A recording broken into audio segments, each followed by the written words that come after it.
5, 4, 3, 2, 1, 0.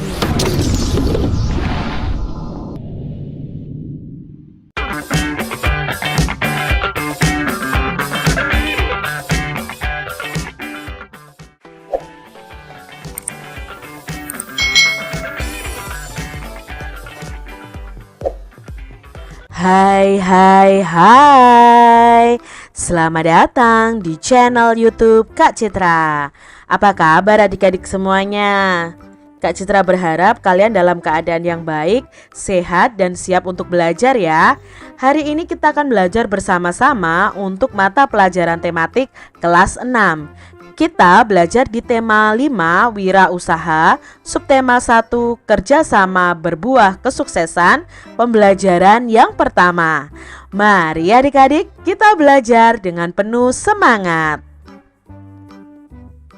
Tahukah kamu bahwa Indonesia memiliki peranan dan posisi penting dalam perekonomian negara-negara ASEAN? Adik-adik, pada pembelajaran tema sebelumnya kita sudah belajar tentang ASEAN. Nah, dalam ASEAN ini Indonesia itu selalu memiliki peranan dan posisi yang penting. Kita akan pelajari lebih lanjut. Pengalaman belajar dari negara-negara ASEAN.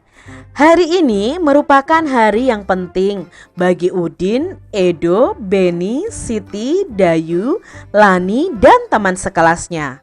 Mereka akan berkunjung ke pameran budaya ASEAN yang diselenggarakan oleh Sekretariat ASEAN yang terletak di Jakarta. Wah, tidak sabar rasanya Udin dan teman-teman ingin sampai di sana. Kebetulan saat ini mereka juga sedang belajar mengenai negara-negara tetangga.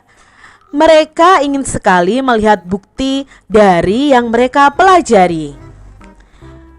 Sesampainya di area pameran, Udin dan teman-temannya dibagi menjadi beberapa kelompok. Pameran diikuti oleh 10 negara anggota ASEAN. Masing-masing anjungan tampil menarik dengan ciri khas tiap negara. Anjungan Indonesia tampil dengan ciri khas rumah Toraja yang unik dan menarik. Terdapat juga anjungan khusus yang dikelola oleh Sekretariat ASEAN. Udin menghabiskan banyak waktu di anjungan ini. Anjungan ini menampilkan berbagai informasi tentang peranan ASEAN dalam mengembangkan wirausaha kecil. Anjungan ini juga menampilkan berbagai produk wirausaha dari tiap negara. Berbagai produk kreatif ada di sana. Ada jaket kulit dari pengrajin negara Indonesia, ada manisan buah Thailand dalam kemasan kaleng, ada alat penyeduh kopi klasik dari Vietnam, serta ada pula aplikasi agribisnis yang dikembangkan oleh pemuda Indonesia untuk menghubungkan petani dan konsumen. Edo terkesan dengan berbagai makanan khas. Memang Edo selalu tertarik dengan makanan dari berbagai daerah. Ada singkong santan khas Thailand, ada po dari Vietnam, ada lap dari Laos, dan masih banyak makanan lain yang namanya pun Edo baru tahu adik-adik. Makanan khas tiap negara itu menunjukkan ciri khas sumber daya alam mereka. Sedangkan Beni lebih tertarik dengan anjungan negara Brunei yang menampilkan wayang asik khas negaranya. Wayang ini populer sekitar tahun 1960-an di Kampung Ayer di tepi sungai Brunei. Saat ini Brunei berusaha mengembangkan kembali minat masyarakatnya untuk mempelajari wayang asik karena popularitasnya itu mulai menurun sejak masuknya berbagai budaya asing. Hal yang menarik bagi Beni adalah melihat inovasi yang dilakukan anjungan Brunei untuk memperkenalkan wayang asik. Berbeda dengan wayang Indonesia yang menampilkan sosok legendaris dunia pewayangan, wayang asik ini menampilkan sosok tokoh manusia dalam bentuk kecil. Tinggi wayang hanya sekitar 8 hingga 10 cm. Wayang ini dibuat dari kertas tebal dengan pegangan dari kayu. Udin dan teman-teman juga mengikuti aneka lomba yang diadakan oleh beberapa anjungan. Sebelum mengikuti lomba, mereka harus mengisi formulir pendaftaran. Hadiahnya tentu saja cenderamata khas dari negara tersebut. Menyaksikan pameran budaya ASEAN ini memberi Udin dan teman-temannya pengalaman belajar yang berharga. Kini pengetahuan mereka itu semakin kaya. Pengetahuan dari penjelasan guru, dari buku yang dibaca, serta menyaksikan langsung ragam karya dan budaya yang ditampilkan tiap negara ASEAN. Itu tadi adik-adik bacaan tentang penjelasan pameran yang dilakukan oleh Sekretariat ASEAN yang ada di Jakarta. Udin dan teman-temannya menyaksikan setiap pameran dari masing-masing negara. Mengapa hari ini merupakan hari yang penting bagi Udin dan kawan-kawannya? Ya karena mereka akan mengunjungi pameran budaya ASEAN yang diadakan oleh Sekretariat ASEAN di Jakarta. Apa yang dapat dipelajari dari anjungan khusus yang dikelola oleh Sekretariat ASEAN tadi adik-adik? Ya, yang bisa kita pelajari adalah kita dapat melihat dan mengetahui berbagai informasi tentang peranan penting ASEAN dalam mengembangkan wirausaha kecil serta produk wirausaha dari tiap negara. Apa pengalaman belajar yang diperoleh oleh Edo? Nah, pengalaman belajarnya adalah pengetahuan Edo semakin bertambah tentang makanan-makanan khas dari setiap negara ASEAN. Apa pengalaman belajar yang diperoleh Benny tadi?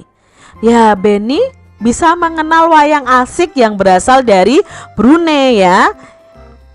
Lalu bisa bukan membandingkan ya adik-adik, bisa menambah, oh ini adalah wayang khas dari Brunei dan wayang khas dari Indonesia. Itu pengalaman belajar yang diperoleh oleh Benny. Lalu apa pengalaman belajar yang diperoleh oleh Udin? Nah, Udin tadi mendapatkan pengalaman yang sangat berharga karena dapat melihat secara langsung ragam karya serta budaya dari setiap negara ASEAN. Jika adik-adik mendapatkan kesempatan nih untuk berkunjung ke arena pameran tadi, apa kegiatan yang mungkin paling menarik untuk kalian? Nah, kegiatan yang paling menarik untuk Kak Citra adalah mengikuti aneka lomba yang diadakan dari beberapa anjungan, karena nanti akan mendapatkan hadiah, dan hadiahnya adalah cenderamata atau kenang-kenangan dari negara tersebut adik-adik. Kalau Kak Citra diberi kesempatan untuk berkunjung, Kak Citra ikuti semua lombanya adik-adik. Coba adik-adik, kalau menurut kalian apa sih yang menarik untuk berkunjung di arena pameran tersebut? Tuliskan atau sebutkan 3 hal yang menurutmu penting dari teks tadi adik-adik. Nah, ada 3 hal penting dari teks tersebut. Yang pertama adalah pentingnya kegiatan pameran khusus kawasan ASEAN untuk mempererat hubungan antar negara anggota. Lalu yang kedua, hal pentingnya adalah kita bisa mengetahui ciri khas karya dan budaya dari setiap negara ASEAN. Yang ketiga, menjadikan negara Brunei sebagai pelajaran bahwa kita juga harus melestarikan seni kita sendiri. Jangan seperti Brunei tadi adik-adik ya, wayang asiknya itu popularitasnya semakin turun. Tapi melalui pameran ini diharapkan Brunei bisa memperkenalkan wayang asik ya dari Brunei sendiri. Tahukah adik-adik bahwa banyak kerjasama yang dilakukan antar negara di lingkup ASEAN? Ayo kita pelajari lebih lanjut. Negara-negara yang tergabung dalam ASEAN itu mempunyai potensi masing-masing, mulai dari sumber daya alamnya hingga sumber daya manusianya. Lalu bagaimana ya peranan dan posisi Indonesia dalam kancah perekonomian ASEAN? Bagaimana peranan dunia usaha? Ayo kita cari tahu lebih lanjut adik-adik. Nah, di sini Kak Citra punya diagram tentang peran dan posisi Indonesia di bidang ekonomi dalam lingkup ASEAN. Nah, di sini peran dan posisi Indonesia yang pertama adalah ikut serta dalam masyarakat ekonomi ASEAN atau disebut MEA atau MEA ya adik-adik. Ini Indonesia ikut berperan serta di dalamnya. Lalu yang kedua, Indonesia itu menjadi salah satu lumbung padi ASEAN yang banyak menghasilkan padi daripada negara-negara ASEAN yang lain. Ini berperan penting. Jadi kita bisa mengirimkan padi yang kita panen di Indonesia itu ke negara-negara ASEAN ya. Mereka membeli dari negara kita. Berikutnya, peran dan posisi Indonesia itu menjadi salah satu pelaku ekspor dan impor barang ya. Itu salah satu peran dan posisi Indonesia. Berikutnya, mendirikan ASEAN Aceh Fertilizer Project sebagai bentuk keikutsertaan dalam kerjasama sektor industri. Itu tadi peran dan posisi Indonesia dalam bidang ekonomi dalam lingkup ASEAN. Dalam pameran negara-negara ASEAN, terdapat cenderamata yang terbuat dari magnet yang bisa ditempel pada permukaan yang terbuat dari besi. Misalnya di pintu lemari es. Nah, apakah adik-adik ingin mengetahui lebih lanjut tentang magnet? Ayo kita pelajari bersama tentang magnet adik-adik. Apakah kamu pernah menemukan magnet di sekitarmu? Pernah ya adik-adik ya? Di mana saja kamu menemukan magnet?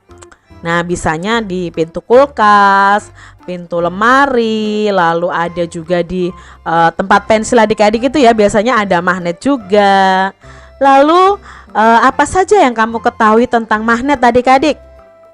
Oh, magnet itu bisa menarik benda-benda logam Kak Citra. Ya betul, magnet itu bisa menarik benda-benda logam.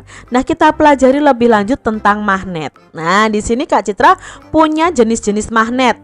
Ada magnet batang, ada magnet silinder, ada magnet jarum, ada magnet ladam, dan ada magnet lingkaran. Nah, adik-adik, apakah kalian pernah menjumpai jenis-jenis magnet ini? Magnet adalah suatu benda yang dapat menarik benda logam di sekitarnya karena magnet ini memiliki medan magnet adik-adik.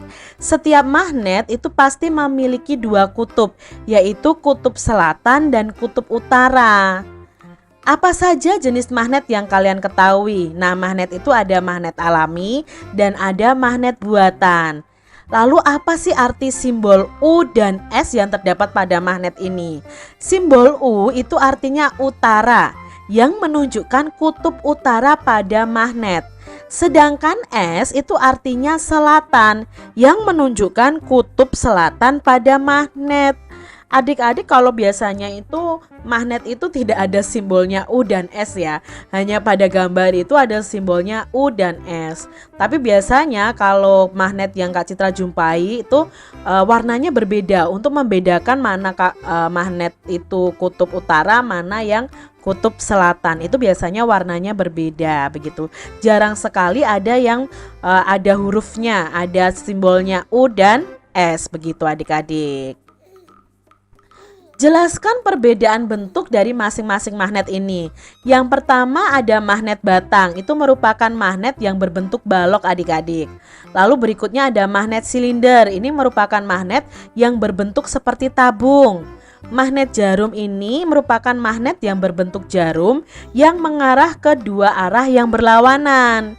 Sedangkan magnet ladam merupakan magnet yang berbentuk seperti huruf U begitu ya. Dan magnet lingkaran merupakan magnet yang berbentuk lingkaran. Itu tadi jenis-jenis magnet tadi. Tahukah adik-adik, lebih dari 2000 tahun yang lalu, orang Yunani yang hidup di Magnesia menemukan batu yang istimewa. Batu tersebut dapat menarik benda-benda yang mengandung logam. Ketika batu itu digantung, batu tersebut berputar. Salah satu ujungnya selalu menunjukkan ke arah utara.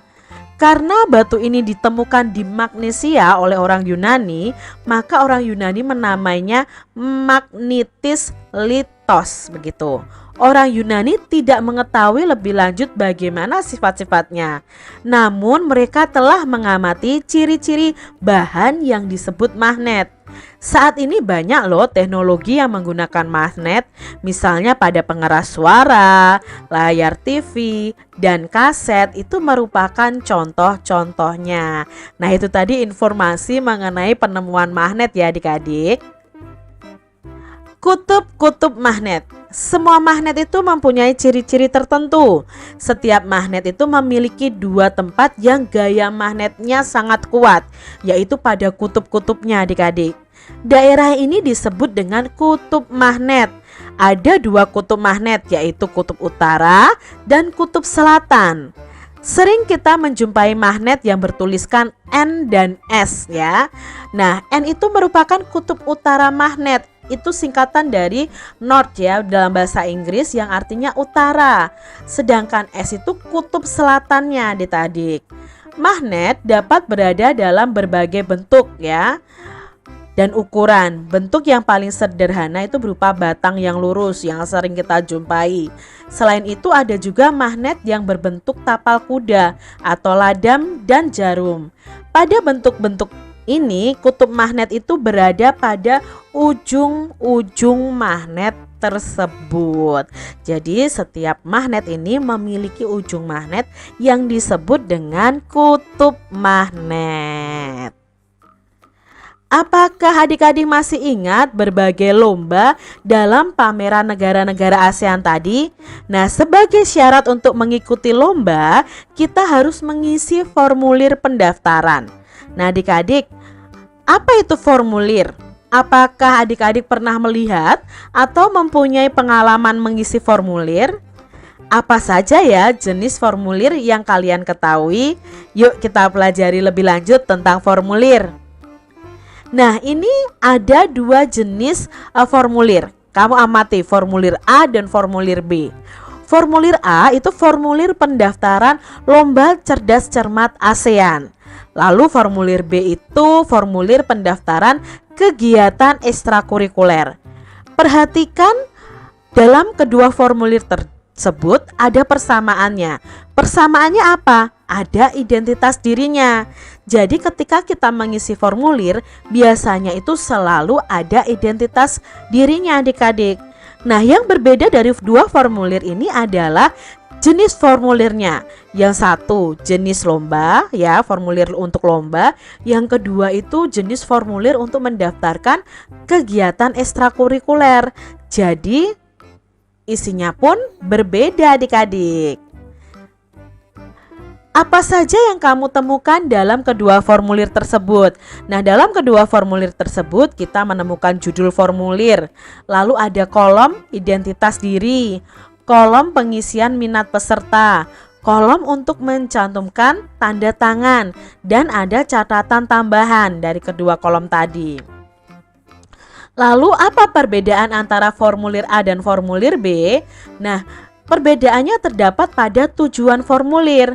Formulir A itu untuk mendaftar lomba cerdas cermat ASEAN, sedangkan formulir B itu untuk mendaftarkan kegiatan ekstrakurikuler. Jadi ada perbedaan tujuan mengisi kedua formulir tersebut.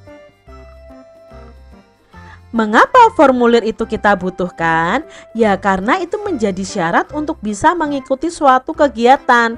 Yang formulir A tadi syarat untuk mengikuti lomba.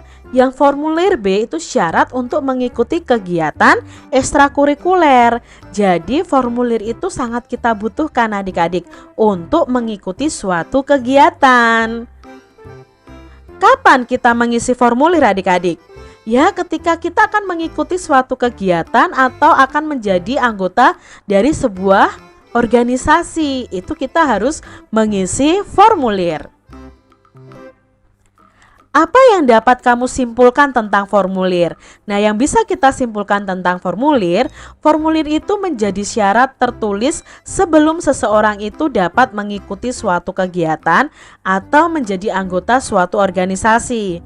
Dengan formulir, Suatu panitia atau organisasi itu dapat mengenal data diri seseorang dan bisa menggali informasi lainnya tentang orang tersebut atau tentang peserta tersebut.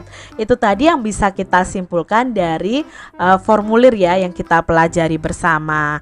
Jadi coba adik-adik cari lebih tahu, cari lebih lanjut tentang formulir. Ya, kalian bisa searching di Google ya tentang formulir. Demikian tadi adik-adik pembahasan kita di tema 5, subtema 1 pembelajaran yang pertama. Semoga video ini bermanfaat ya untuk adik-adik semuanya dan kalian bisa bersemangat untuk terus belajar. Terima kasih sudah menyaksikan video dari Kak Citra dan sampai jumpa lagi di video pembelajaran Kak Citra selanjutnya. Tuhan memberkati. Jangan lupa tekan tombol subscribe, lalu tekan loncengnya, tekan juga tombol like, lalu share ke media sosial kalian. Jangan lupa untuk ikuti media sosial Kak Citra. Terima kasih.